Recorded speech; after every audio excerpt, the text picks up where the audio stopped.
Welcome, everybody. Sorry about the delay. We had a technology glitch. Shocking, I know. Thanks for everybody for joining us for another of the President's Leadership conversations. My goal, as you know, if you've listened to any of these in the past, is that primarily that the UCOP staff, the team that comes to work every day to support the students and faculty and staff across our 10 campuses have a chance to hear directly from the chancellors. We'll ultimately expand to additional interesting people, none more interesting than the chancellors, of course, but my focus right now is to give us all a chance to get to know them a little bit better personally and about their priorities and how their campuses are doing. My hope is that it'll help us do our jobs better, but it will also contribute to the sense of purpose and meaning that I think is so important in our work. So with that, I am delighted to welcome UCLA's seventh chancellor, Dr. Julio Frenk. He leads the second oldest UC campus, and as of this year, the number two public university in the country. Last year, when I was on campus, it was the number one. So I think they're probably saving the banners for use later. And but something bragging rights that the number two has that maybe the number one doesn't is a couple of recent national championships in women's basketball and women's beach volleyball.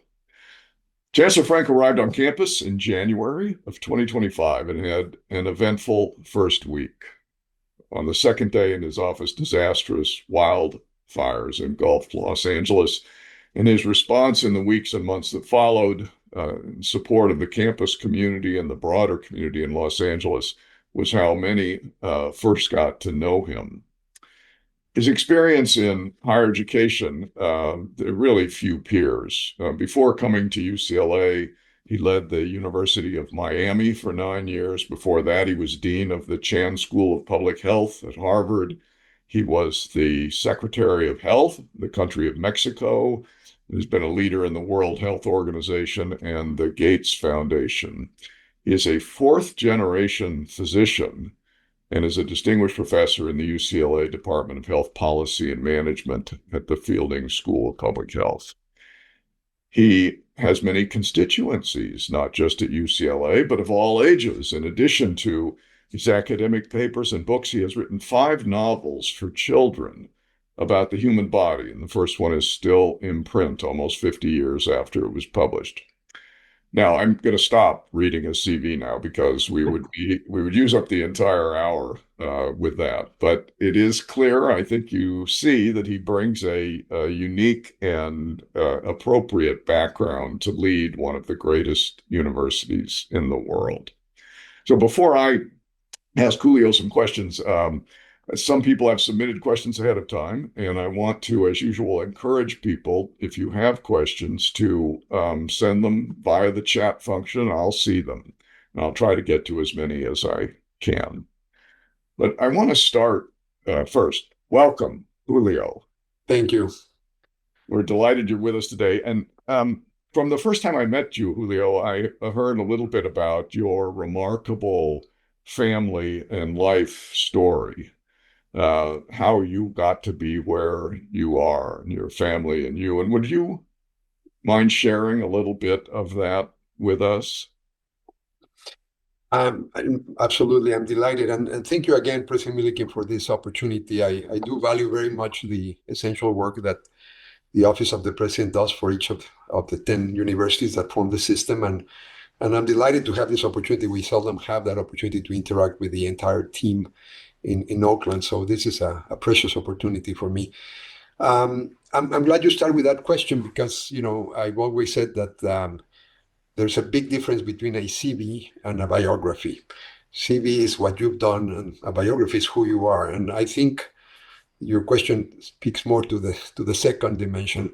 But I mean, very briefly, there is one defining element of my life, which, of course, like for many of us, it happened before I was born, and that was the decision that my grandparents my paternal grandparents were forced to leave their country of Germany in the 1930s, escaping the unbearable climate of anti-Semitism. They had two young children. One was my father, who was 6 years old, and the other was my aunt, who was 4 years old. And they decided to move. And after a lot of coincidences that I'm not going to tell you about, they ended up arriving into Mexico, a country that was much poorer in material wealth, but much richer in what really mattered then to my grandparents, and I think still matter the most, which was, the ability to stand by people who you don't know. It's easy, it's natural to be kind to your friends, your family, the people who look like you or who think like you. What is very hard among humans is to exhibit generosity to strangers. And that's exactly what Mexico offered my grandparents and my dad, who, as a family, that young family, they knew no one knew them, no one owed them anything, yet they embraced them. They gave them an opportunity to start a whole new life. And by doing that, made my life possible.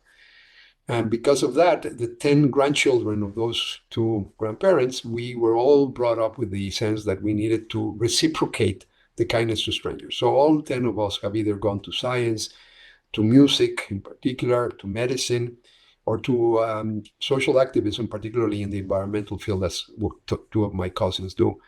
It's we are all seeking to reciprocate that gift that we received in the by saving my grandparents' life and our parents' life.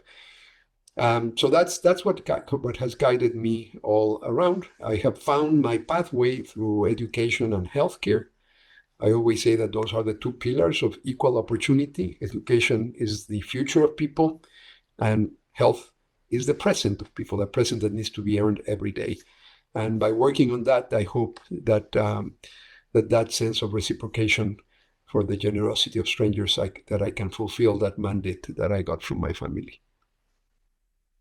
A great story, and I think continues to inform your work every day. So, after this, your career, you're in Miami most recently. You've done a lot. You really didn't need to burnish your resume. But you decided to take a new gig. So, what was it about UCLA that compelled you to pick up and move across the country and take on a new challenge? That's a great question. I definitely wasn't looking for a position because I was on the ninth of what we had agreed would be 10 years. And my 10th year happened to coincide with the centennial of the University of Miami. So I had been for 9 years. Everything was anchored on the centennial, the strategic plan, the fundraising campaign. There was a big celebration plan for the next year. But with all the turmoil in higher education, I was getting at least once a month an email from a search firm telling me about an opportunity for a position of leadership in another university. I never responded until I remember, because I usually scrolled over those emails. I didn't read them very carefully, but there was this one that out of the corner of my eye, I saw the four letters, UCLA, and I said, "Oh my God, this one I am going to reply to." And the rest, as they say, is history. What compelled me? UCLA. When people say, "What brought you to what?" It was UCLA. UCLA is one of the most recognizable and respected brands, if we can use that terminology, in higher education around the world. In Spanish, you tend to pronounce every letter. So there's a word called UCLA. UCLA is a noun to refer to UCLA. And nouns are gendered, like in most Romance languages. So UCLA is a feminine because it ends in an A. So La UCLA is like, I grew up listening or hearing about La UCLA.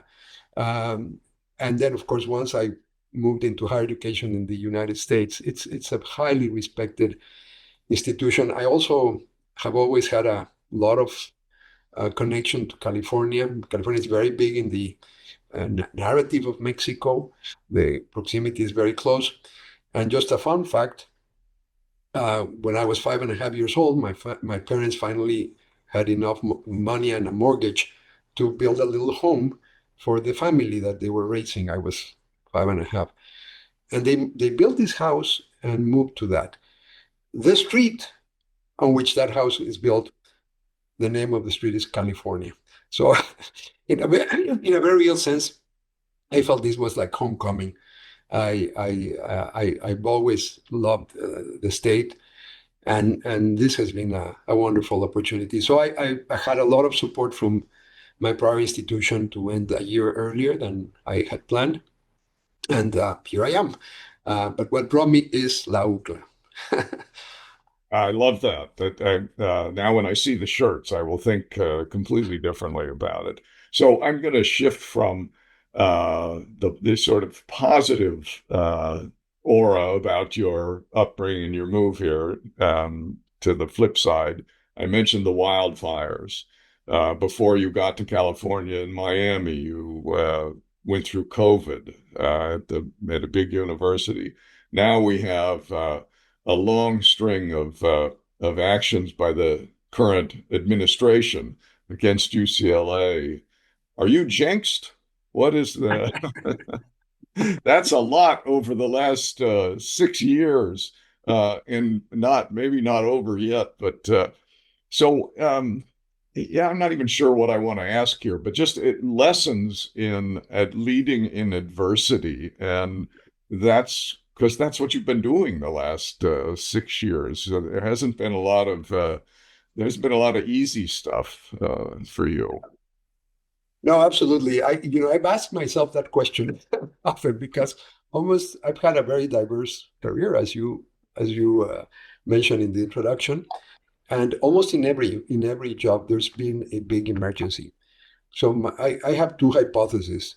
Either God puts me in those positions to try to do something, or the devil is getting me ready for what awaits me in the next stage. So, um, but for better or for worse, I do have quite a bit of experience in my years in government. The 6 years I spent there were, I mean, 9/11 happened during that period. There was a pandemic in 2009. I mean, we went through a lot. And then, yes, when I was in Miami, we did have a major hurricane, and for the first time in the history, we had to evacuate. And then we had COVID. For COVID, that did involve a number of very critical decisions. And there, I did have to apply my own expertise in public health. That was the fifth pandemic or public health emergency of international concern that I had to deal with. So we were able to remain open, to reopen in the fall of 2020, um, and stay open with zero cases of in-classroom transmission. We also reopened the hospital very soon to non-COVID patients because people were still getting sick from other things. But we did that with a very large investment. It took about $35 million to make sure that the campus and the hospital were safe. And that was an incredible experience. A it probably was the biggest challenge. So I came here with a lot of preparation because that had just happened a few years before. And you're right. On my second day, we had the wildfires. I had all kinds of plans for the first week. We were going to do a retreat. All of that went out the window. And the one thing I've learned over all of these emergencies that I've been dealing with is that you need to communicate. You cannot never over communicate in an emergency because if there's any silence, people feel the silence in a situation of uncertainty. People feel the silence with their worst fears. So sure enough, I mean, on the second day, the wildfires erupt. Immediately, I started sending messages very frequently, and uh, and and that accelerated my introduction to the community. Um, it also exposed me to something that I have found incredibly uplifting and inspiring. There's an idea here of a brewing spirit, of values that we embrace. I had a chance to see that really in action from the beginning. We had about 2,000 members of our internal community who were affected, 200 who lost their homes, and everyone mobilized to support. And then I saw an opportunity to connect to Los Angeles. It, we're a public university. I always say we're not a university in Los Angeles. We are a university of Los Angeles. We were not just in, but of the city. And this gave us this incredible space to show that we actually have value to add in facing. And that started with providing for free space for a one-stop shop called the Disaster Relief Center, with every city, county, state, and federal agency having all in the same space that at the UCLA Research Park, but that we're currently developing. We had the space, we donated that, we had everyone there. We mobilized our alums. They were staffing some of those advisory services. And then we've been engaging our entire expertise here in everything from, urban redesign, climate mitigation, everything, legal aspects in terms of insurability, everything and we continue to this day to work hand in hand with the local authorities to build back a more resilient Los Angeles.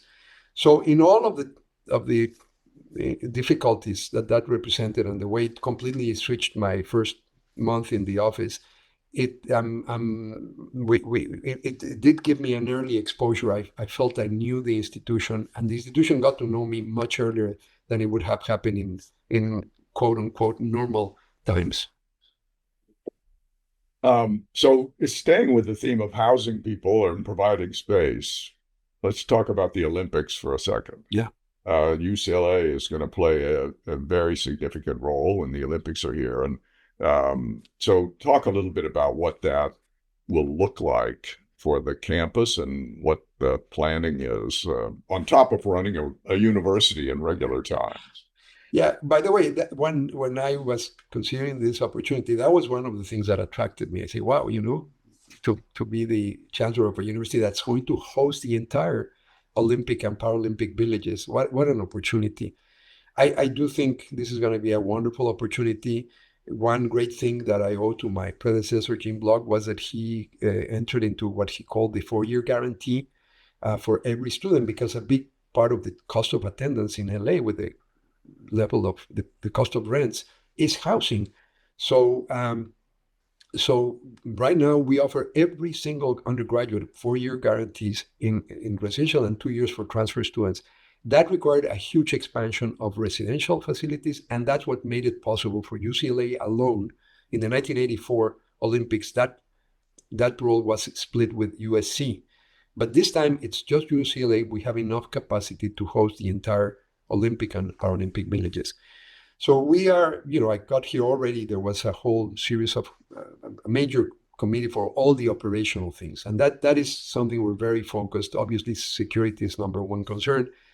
We're working very closely with the federal government, deals with this. The Secret Service is the agency in charge of these large international events, but also obviously with the city and the state as well. So that's been one line of work. The other is that I think this is an incredible opportunity to showcase what a great university like UCLA can offer. So we've launched an initiative. We call it the Olympic Spirit, which is centered around the values of the Olympic movement, which are very coincident with the values of universities. Universality. I mean, that's why the 5 rings. It encompasses everyone. Diversity. The defense of diversity, obviously fair competition, both in the Olympics and in universities. We don't like cheating. We like to recognize merit and reward merit, but based on the concept of fair competition. Inclusiveness, that's why you have Paralympics. So in the year leading to the Olympics, we hope to be hosting a number of very interesting conversations about topics where the Olympic movement and the values of universities converge. And that's going to be a huge opportunity. So both our number one duty, which is to make sure that the village is safe and delivers what the world is expecting of us, but also taking advantage of the opportunity to highlight what universities have to contribute to the world in these critical areas. So now I'm going to shift back again from something positive to something maybe a little less positive, but your comment about keeping the university safe made me think about this. So UCLA had some really negative experiences with protests following the attacks in Israel and the war in Gaza um, before your time, but there was still a hangover, and has prompted some of the action from Washington. So how did that sort of inform your thinking about when you first started at UCLA and what you wanted to do if there were some things that needed to be corrected to address that? Yeah, that has been absolutely defining my tenure here. So because I was not looking for a job, as I described earlier, it turned out I had the fall of 2024 packed with commitments. So I negotiated to start on January 1st, even though my predecessor ended August 1st, and the provost kindly served as interim those 5 months. Um, but that allowed me to spend a week every one of those months, those 5 months, in Los Angeles already meeting. So by the time I came, I had a clear sense. The message was loud and clear. There's a lot of things we need to deal with and a lot of exciting opportunities and challenges. But the number one challenge is to bring the community together. And particularly the display of anti-Semitism, which, as you can infer from my personal history, it is a personal thing for me. Of course, my family has experienced. My wife is the daughter of a Holocaust survivor. But it was not just that. Everyone said, this is untenable. And this is, by the way, way before the elections hadn't even happened in November. This is not a reaction to what the administration is doing, using anti-Semitism as really an excuse to achieve other goals. This was driven from conversations I had over the last 5 months and the unanimous sense that focusing on that and bringing the community back, getting out of the polarization that was so visible to everyone. We were on everyone's television screen, including mine. I was watching all of this before the announcement of my coming here. And a lot of people asked me, are you still going? And, like you said, when someone asks you a similar question, when you visited us very early in your tenure, that was one powerful reason to say yes. I didn't want to go into a job where I'm cutting ribbons. I wanted something that gave a lot of purpose. And I think this idea of bringing the community and dealing with anti-Semitism and every form of hate, has shaped everything. Certainly these first 2 years of this first year and a half of my tenure as chancellor. So this is a time of very rapid change in higher education. Um, and I'd be curious about your thoughts on what's kind of driving the changes that we are seeing and how you see UCLA positioning itself in the future to continue to thrive in what'll be a different environment, I think, to some degree. Yes, I think more broadly we're really experiencing one of those transitions that when you're inside of it, you don't realize fully the historical significance. But even now, I think we can tell that this is unlike we have seen in our lifetime. That's become now a common phrase.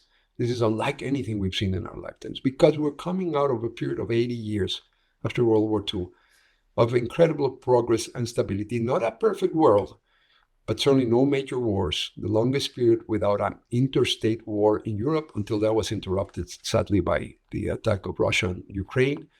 And we're coming to the end of that. And in that transition, if you look historically, it is the ability to be one step ahead of the trend that allows institutions to not just survive, but actually thrive. Now, I have great confidence in universities. Universities have this amazing staying power. UCLA has gone through a lot in its 107 years of existence.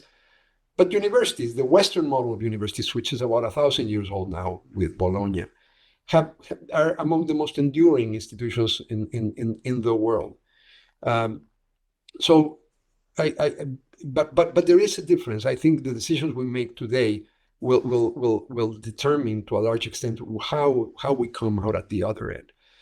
So I think first we need to be expecting the unexpected and therefore be ready. And so the constant exercise we do here is contingency planning. If a if something happens, what do we do? Rather rather than waiting for that to happen in order to start reacting.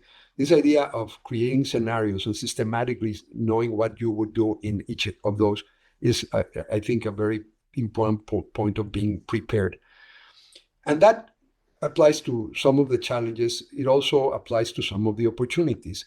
And sometimes the challenges actually activate the opportunities. For example, we're at the end of the compact that was entered into the federal government and the universities in terms of research. Huge challenge. I mean, in the short run, we, as you know very well, because I remember my first phone call with you, President Milliken. I told you I had my first crisis on year two, on day two of my tenure, and you were 5 days away from starting as president. And I thought, I'm sorry to impose on you your first crisis on day -5, right? Which was the big suspension of grants at the $1 billion um, fine and all of that. Uh, it is unprecedented. It's big, and we, but that huge challenge that so far we've navigated with a lot of your support and guidance and help, for which I'm incredibly helpful, grateful. I also think it's opening the need to accelerate some changes that we should be doing, but that this is an opportunity to accelerate on them.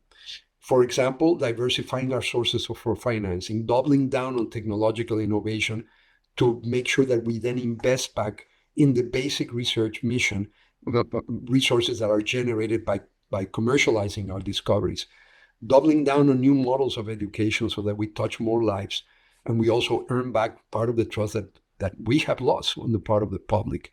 An imperative to deal with our internal polarization. We cannot, we have an external source of challenges. We need to be united. And that has actually allowed many parts of the community to come back together, facing a common threat, external threat. I'm not saying we're there yet. There's still a lot to do internally, but I think that challenge has actually helped accelerate some of the changes that we need to do internally as well. And that's the spirit with which I take this. This is a historic moment. We need to try to understand as much as we can, learn as much from previous experiences, and always look for the way in which the crisis literally forces us to realize the opportunities and act more quickly than we would have normally done if we were not in the middle of the crisis.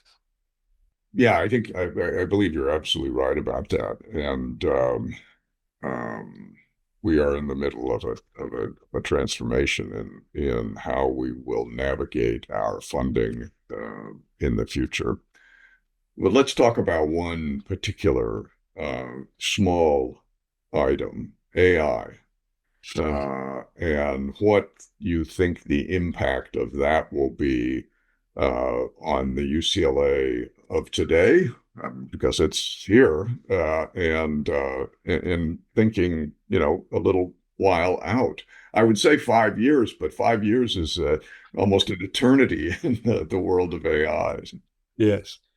I always, it is like the topic, and I see universities playing three crucial roles when it comes to AI. First of all, let's never lose sight that a lot of what we're seeing in the AI revolution started with basic research in universities. I mean, I'm proud to have here at UCLA, among many other talented people, Professor Julia Pearl, who will soon be celebrating his 90th birthday. He is one of the giants of the fundamental research that led to large language models. And like most of our campuses in the University of California, you will find among the computer scientists the basic scientists who did some of the cutting edge research that is now being translated, the research on neural networks, all of that happened in universities. So that's our first role. The second is we are the main educators for the workforce of the future. So we now need to figure out how we bring AI into the way we educate the workforce of the future, which is going to be in a world where AI is going to be a significant presence. And then the third area is we are ourselves users of AI. We use them in our academic health system intensely.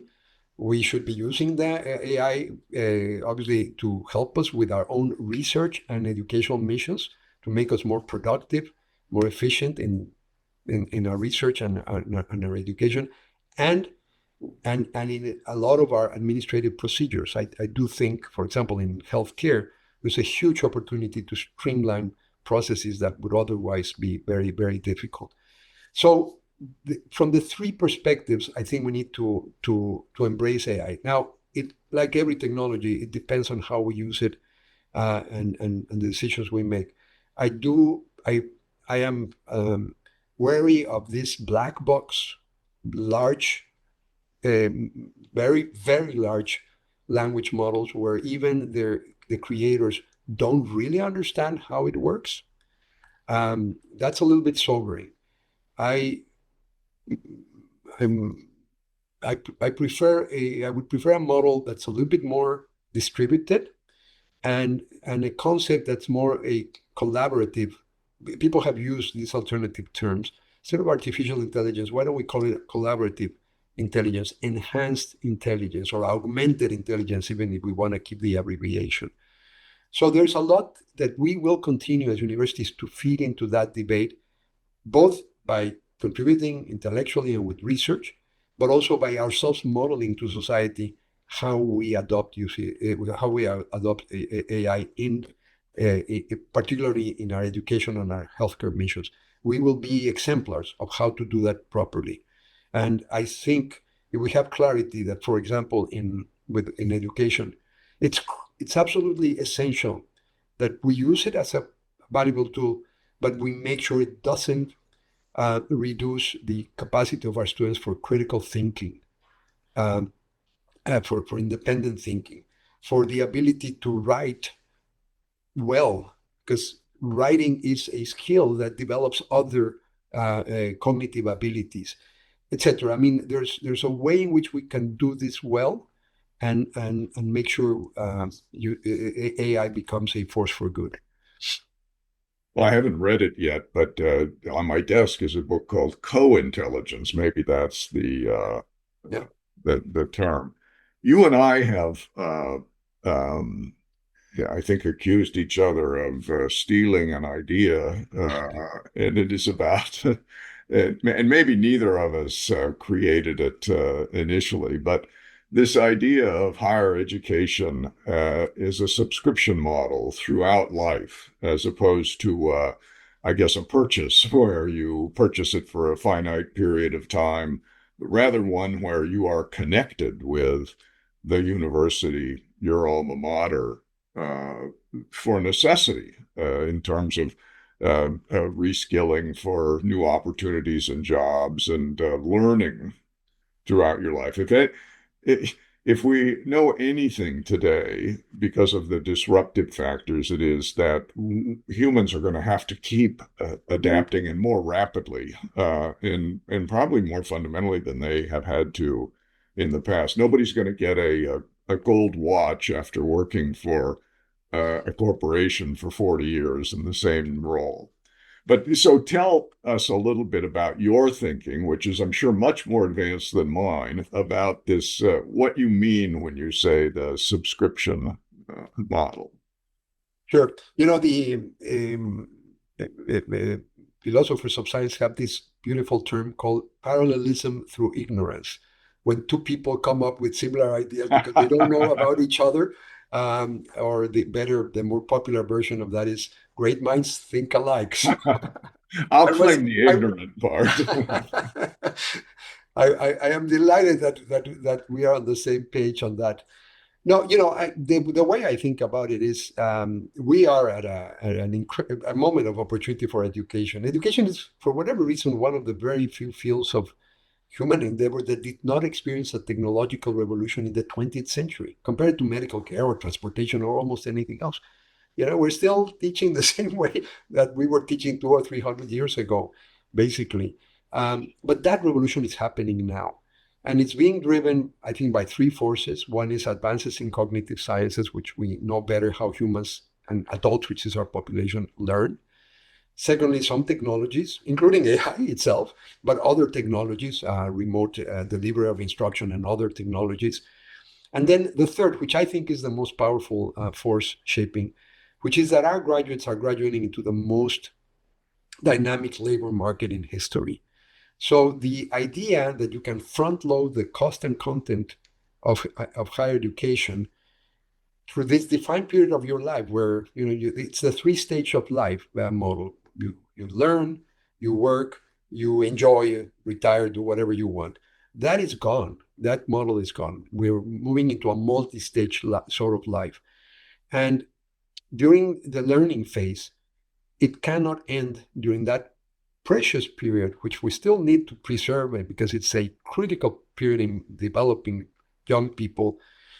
But while those people are in the university, new jobs are being created and existing jobs are being disrupted. So by definition, they cannot learn everything they need for the world of work while they're at the university. So the front-loading model is breaking down. It's also front-loading of cost, which is another crisis because it's leading to very high levels of indebtedness. That contributes to the erosion of trust. So this is this idea. What if we, both because of the necessity to keep yourself updated or to be empowered to take a completely new route in your life because your job was automated in a way that requires you new skills or because of your own success? A pervasive problem we have is non-management professionals who, because of their success, are promoted to managerial leadership roles, but nothing in their training prepare them for that. It's the surgeon who's so good that becomes the head of a division of surgery. That requires a whole new set of skills, or the lawyer who's now is a partner in a law firm. It's a pervasive problem. It's not always a negative thing. It's not just automation. It's your own evolution. So career plasticity is the reality that our graduates are facing upon graduation, and we need to be there. So we should think of universities as open systems, as providers of a dynamic set of educational services that accompany people through their entire life course. I call this, inspired by interesting conversations with several of our regents, particularly Regent Anguiano, who actually did a lot of this at ASU, this idea of UCLA for life, that notion that it is education for life. And education for life has two meanings. One is that lasts the entire life, also that prepares you to lead a meaningful and rewarding life, including being able not just to get your first job, but to develop a whole career. So that's one of the main areas that I'm focusing on for all of these reasons. And one modality would be, of course, to move to a subscription model, which we're now actively exploring, and we hope to get a lot of your insights in that process. All right, so here is a long question, and some of it's probably for me and not for you, but I'll try to capture the essence of it for you. And that is and I think some of this is driven by a national conversation, but the question is really focused on the university and the university's obligations. And it's the focus on anti-Semitism, and as the question suggests, and I'll let you respond to this, to the exclusion of other biases, prejudices, etc. And doesn't a university have an obligation with regard to all of its students, whether they're Jewish or Muslim, no matter the nationality, to protect them, support them, nurture them, have them be heard? Absolutely. And, every single statement I've made about the fight against anti-Semitism, I make that point absolutely explicit. Look, I've always said there are three reasons to fight anti-Semitism. The first, of course, is to protect our Jewish students, faculty, and staff. The attacks on that group have gone up more than on others.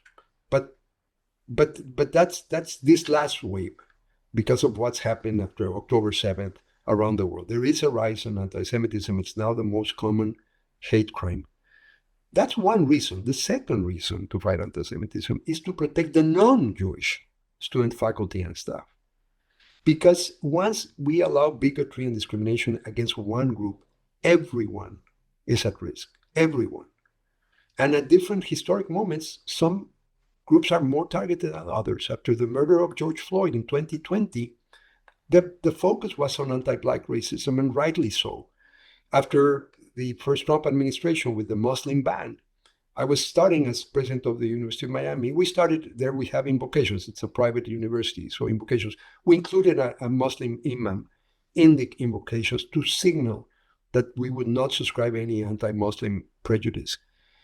The problem today, in terms just of the frequency, depth, and the horrific images of blatant anti-Semitism that we had during the encampments, is anti-Semitism. It doesn't mean that we lower our guard. We should see the synergies. By the way, the third reason, and with that I will end to deal with anti-Semitism, is anti-Semitism uniquely needs to be combated to save universities. And the example I like to put is what happened to German universities 100 years ago. German universities had the level of global preeminence that American universities had today. If there had been rankings, 15 of the top 20 universities in the 1920s and 30s would have been German or Austrian universities. Today, there's none. Okay, there are a lot of great universities in Germany and Austria, but none in the top 20. That notable decline started with anti-Semitism. It led to the loss of a lot of talent, including the physicists who eventually won the war, Oppenheimer, Einstein, and others.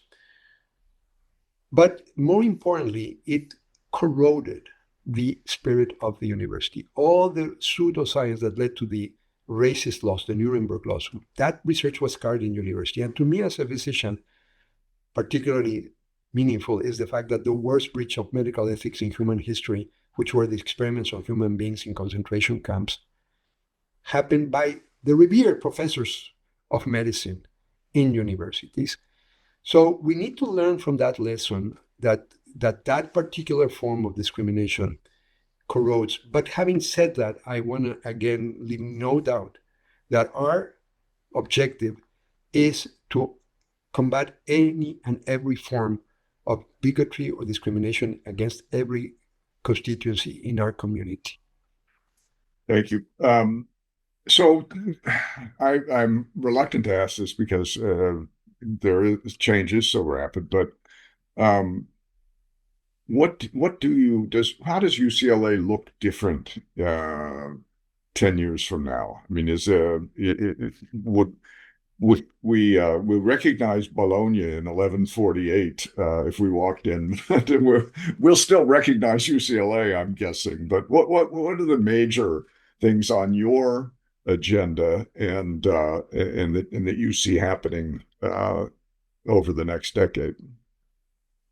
You know, another thing that attracted me here, I found a very well thought through strategic plan, and I'm building on that.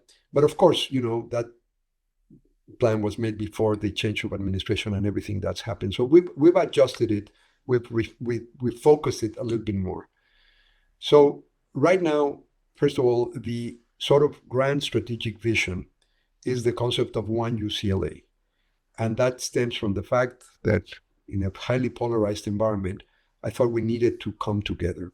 It also reflects the idea that we need to bridge intellectual silos and we need to be able to talk to each other across differences in a much better way. So one UCLA has become, it's not a slogan, it is really a strategic direction.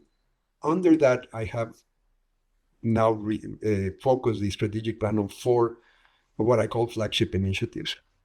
The first one is called UCLA Connects, and it has an outward dimension, and that was triggered by the wildfires, to be much more thoughtful and purposeful in our connection to our immediate environment in Los Angeles and in California. And it has an inward connection. We are launch a series. I announced that in my inaugural speech of what we call campus community conversations, with the goal of really reaching a strong agreement on our duties of reciprocity, of mutuality. What can I, as a member of this community, expect in the way I'm going to be treated, and what do I commit to treat my fellow members of this community? So that's been a very intensive exercise internally. I launched it with my listening exercise, which was, 38 meetings with about 6,000, more than 6,000 participants, but it's ongoing, it's continuing. So that's UCLA Connects. Um, by the way, I put athletics under that because I think athletics has a big role. So one thing I want to see in 10 years is a continuation and a way of surviving the current, not just surviving, but actually thriving under the current huge disruption. It's another area of disruption, which of course today we won't have time to talk about, but it's completely changing the landscape of universities. But I see athletics as a connective element in a university if it's done properly. The second one is what we're calling the UCLA blueprint for research and innovation. We need to innovate the way we innovate. I call it meta innovation. This is very centered at the UCLA Research Park, which we had the pleasure of giving you a tour recently. And I invite anyone who's interested. I think that's a big bet. We can actually make that into an innovation hub in Southern California. That would be one of my biggest aspirations. It's 2 miles away from here. If we can also extend the campus and make it a contiguous, I would even be more delighted. But even if we have some interruption of space, we will be connected, and that will be a thriving hub for innovation. The third is UCLA for Life, a very different. I mean, we are doubling down on the core of our residential liberal arts and sciences education. Enriching that, not against that, enriching that is an effort to touch many more lives, expand our extension, use technology to touch more lives with the quality of education that we can deliver. And the fourth, we call effective UCLA. We need to be a much more effective, efficient, make sure that every source of waste is being addressed and taken care of. So if we work very hard, I would see a transformed university, but one where you would still recognize not just the absolutely gorgeous campus that we have, but also the fundamental values that have united this community throughout its whole existence. That sounds good. I look forward to seeing it, recognizing it. Okay, now is a lightning round. Sure. Favorite book? I have to say, it's a hard one, but I would say that 100 Years of Solitude by Gabriel Garcia Marquez is still my favorite book. I read it as a young man, and it really inspired me a lot. I think I knew that. And in fact, at the University of Texas, we have all of Marquez's papers. And I had a wonderful portrait of him in my office. So we share that. Anything you're reading now? Do you have time to read anything? I do. I made it a custom to read, to end my day reading literature. Fiction, preferably, not very upsetting literature, because the idea is but to mark an end to the day. So I alternate. I read a novel in Spanish and one in English. A lot of them are historic novels, and I just finished one about the one which is about the history of the relationship between the conqueror of Mexico and the indigenous translator, and how that led to the beginning of this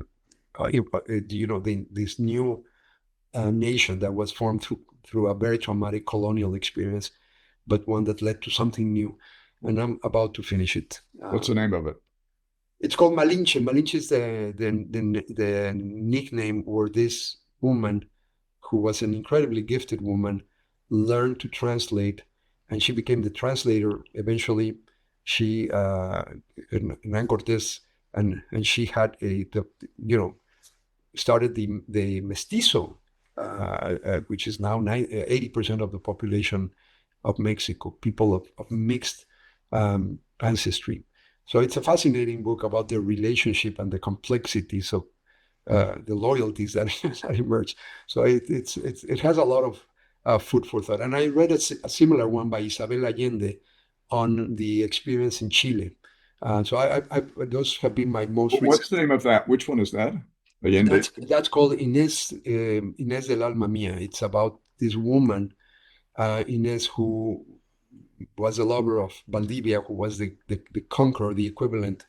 So I've gone into that part of the how these nations were founded, but I'm about to start reading something else, and as soon as I finish, I'll switch to English. All right. So I'll tell you something next All time. right. I'm not doing a very good job with a lightning round. Favorite movie? Casablanca. Ah, favorite opera? That's a tough one. I have to say, The Marriage of Figaro. Very tough question, but La Nozze di Figaro is my favorite opera. If I have to say one, First car? it was a Volkswagen Beetle. Me Uh, too.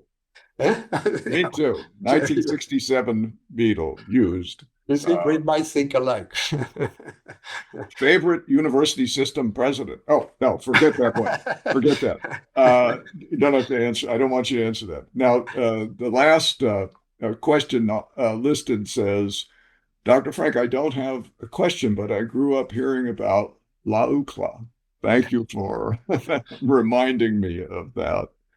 Um, Julio, it's been great to talk to you. Thank you for Thank visiting you. with us today. I'm certain that my several hundred colleagues who are on have enjoyed it. Thank you. I have enjoyed it as well very much. Thank you, JB. All right. See you soon. Thank you.